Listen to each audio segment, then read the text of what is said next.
a questão está muito mais ligada à liturgia do que qualquer outra coisa.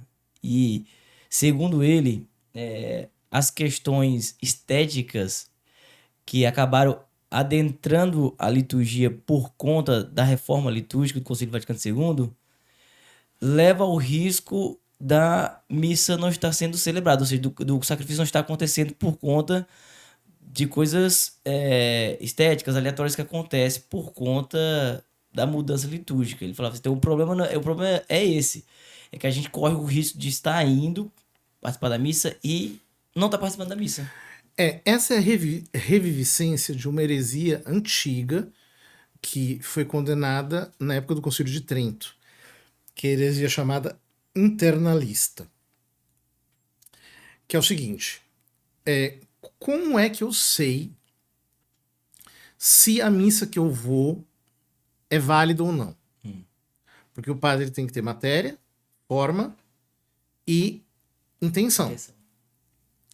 Então os internalistas chegavam ao ponto de dizer que não dá para ter certeza de que nenhum sacramento aconteceu porque eu não conheço a intenção do padre. Veja que isso é um problema no rito anterior. E havia padres, inclusive, que padeciam de doenças mentais, transtornos mentais, que eles mesmo duvidavam se tinham a intenção de consagrar, por causa desse tipo de pensamento. Sim. Então, a igreja condenou essa doutrina e, muito lucidamente, afirmou a doutrina externalista. Qual que é a doutrina externalista?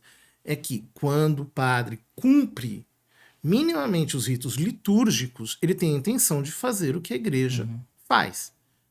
Então, se o padre pega o pão, pega o cálice com vinho, diz, isto é o meu corpo, este é o cálice do meu sangue, eu tenho já os motivos para crer que aconteceu a transubstanciação e o sacrifício da missa aconteceu. Não tem por onde escapar.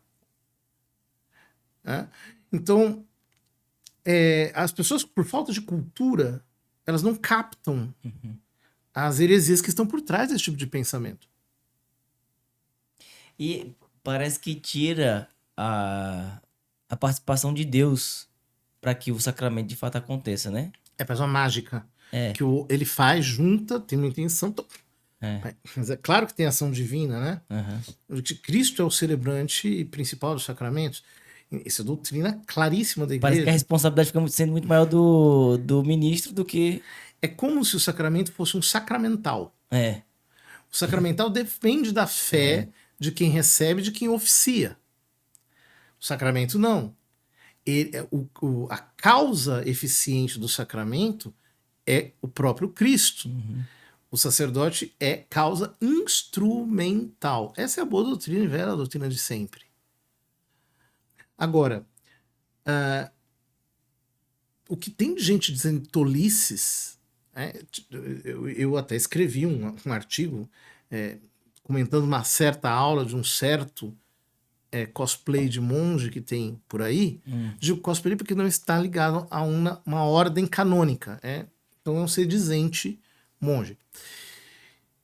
E ele ali dizia, não, a missa nova, como eles falam, nem missa porque não tem, os elementos do sacrifício não estão lá. Mas eles mesmos dizem que a missa nova é válida. Como que ela pode ser e não ser missa ao mesmo tempo? Então é um rolo de gente falando coisas tolas o tempo todo e não quer essa liturgia verdadeira, né? Tal. Querido, você está usando a Semana Santa que foi instituída em 1955 por Então, Pio XII. é isso que eu ia perguntar. Desculpe minha ignorância, porque o termo que ficou amplamente divulgado nas redes sociais é a missa de sempre, né? Então, de sempre a partir de quando, né? Porque a primeira missa que de fato aconteceu é Quinta-feira Santa ali, né? Instituição da Eucaristia. Aí, Quer dizer, o sacrifício da cruz é a essência da missa. A Quinta-feira Santa é uma antecipação sacramental do sacrifício da cruz. Mas é uma real antecipação sacramental. Então, digamos assim, não é que existe dicotomia entre a antecipação sacramental da Quinta-feira Santa, a Sexta-feira Santa e a participação disso em cada missa. Há uma unicidade no sacrifício de Cristo, que é a doutrina de fé católica. Né? Esse desde sempre a partir de quando, então? Pois é, então, estude a história da liturgia, por exemplo. Né? Eu vi um padre dizendo que não, a missa nova não é válida porque mudou as orações do ofertório. E isso a missa de sempre conserva as orações do ofertório. Só que as orações do ofertório entraram na liturgia no século XII. Antes não tinha orações do ofertório. Era simplesmente a apresentação. Século XII. É muita história, né? Então quer dizer que a igreja começou... como é que assim? Tipo, não... Ou seja, tem muita bobagem sendo dita e as difícil pessoas... sustentar. Mas assim, a gente tem que separar um tradicionalismo que é cismático, herético, tolo, cujo objetivo fundamental é criar desconfiança no magistério da igreja e desconfiança nos sacramentos, como essa senhorinha aí. O que ela aprendeu? Aprendeu a desconfiar. É isso. Esse é o objetivo. Né? De um tradicionalismo legítimo e até sensato, que está ligado à missa tridentina, não há nada de errado em gostar da missa tridentina, e está ligado também a um modo mais tradicional de vida católica. Não há nada errado com isso. Então, às vezes, eu mesmo falo dos tradicionalistas de maneira geral, mas eu sei que é uma generalização um pouco pedagógica. Certo.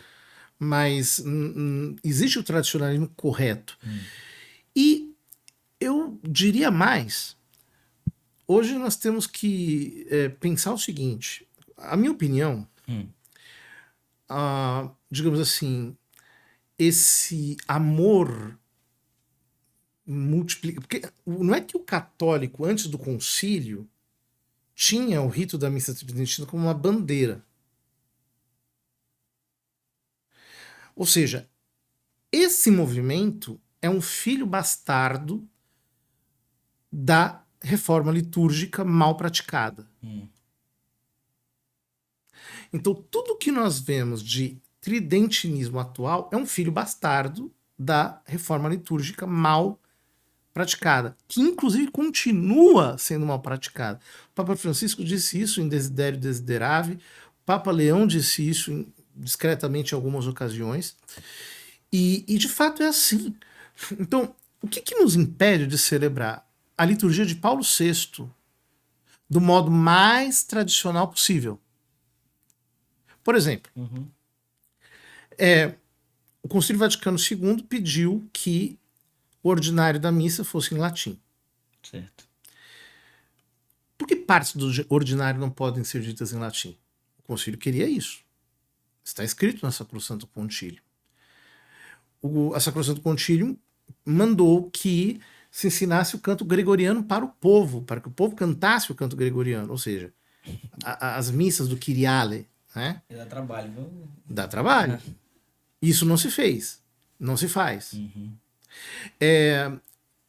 O missal romano, se você parar para perceber, tem rubricas em que se diz assim: e voltado ao povo, o sacerdote abre os braços e diz: orai, irmãos e irmãs, para que o nosso sacrifício, que o meu e vosso sacrifício seja aceito por Deus Pai Todo-Poderoso.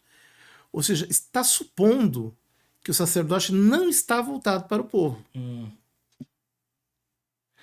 Ou seja, o que impede, por exemplo, a liturgia eucarística ser celebrada ad orientem? Nada impede. Entendi. Quer dizer, do ponto de vista legal, nada impede. Agora, do ponto de vista pastoral ou político-eclesiológico, aí não pode, porque vai ferir suscetibilidades. Se eu fizer isso, fulano... Não, isso aqui é contra o concílio. Porque tem uma leitura ideologizada do Concílio Vaticano II, tem uma leitura, digamos assim, iconoclasta do Concílio Vaticano II. Eu vou usar o concílio para quebrar tudo que é tradicional. Ou seja, existe um modo muitíssimo tradicional de celebrar a missa de Paulo VI, que não é herética, Ela é simplesmente a simplificação do rito tridentino. Então, o que o concílio mandou fazer? Ele mandou fazer uma reforma no ordinário da missa, no lecionário, para que houvesse maior fartura dos textos da escritura e que o rito fosse menos sobrecarregado, evitasse multiplicações, etc, etc.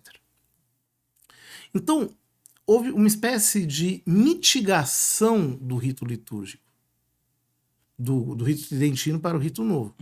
Mas se você coloca lá ao lado um do outro, você basicamente tem a mesma estrutura. Liturgia da palavra, liturgia eucarística. O confiteor é mais simples? É mais simples. Mas tem Kyrie eleison, não são 9, são 6, porque são 3 duplas de 2. O Glória continua, a oração coleta continua sendo oração coleta. O introito continua lá no começo. Pode usar o gradual, inclusive, para os salmos, no lugar dos salmos, etc. Está dito na introdução do missal. Depois, o ofertório, que é a parte que o pessoal mais critica, né? Foi simplificado? Sim, foi simplificado. Mas por quê? Porque existe digamos assim, um verdadeiro ofertório que é feito depois da consagração. Quando o padre diz, nós oferecemos este pão, tal, este corpo, o corpo e o sangue do vosso filho. Aquele que é o verdadeiro ofertório. Né? O ofertório anterior, que é o ofertório litúrgico, ele antecipa virtual e intencionalmente o ofertório que virá depois da consagração. Então, o Concílio Vaticano II pediu para que tirássemos as repetições, que o rito fosse mais simples. Então, utilizou-se uma linguagem que é a linguagem de uma beracá, de uma benção tipo judaica, para fazer o que? A distinção entre o Antigo e o Novo Testamento. Então, não há heresia aqui. Então, a leitura com virtude, o rito tá tão piedoso quanto antes da reforma. Então, o que a gente percebe é um extremo para quem quiser abusar e cometer um monte de atrocidade. Por um lado, comete, também como um enriquecimento, por outro lado, também dá para cometer.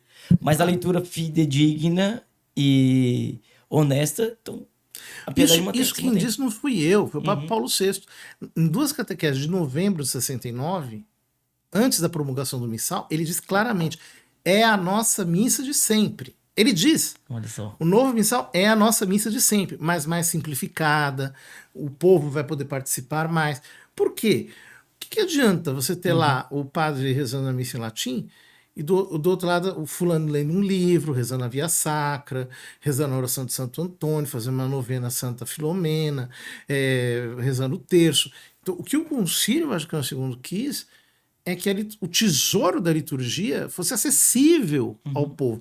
Isso não é injusto, pelo contrário.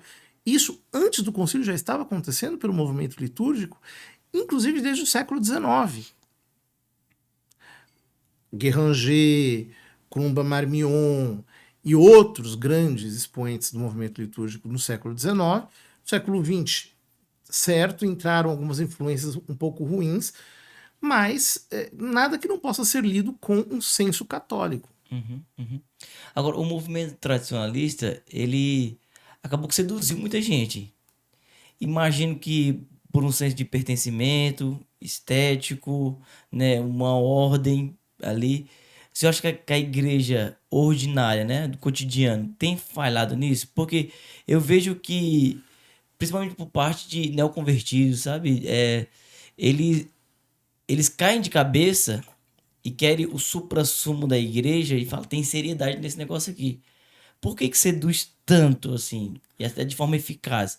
Será que é por conta desse conceito estético, de pertença e tudo mais, e que, por vezes, a igreja originária falha? Eu acho que eu reafirmo o que eu disse antes.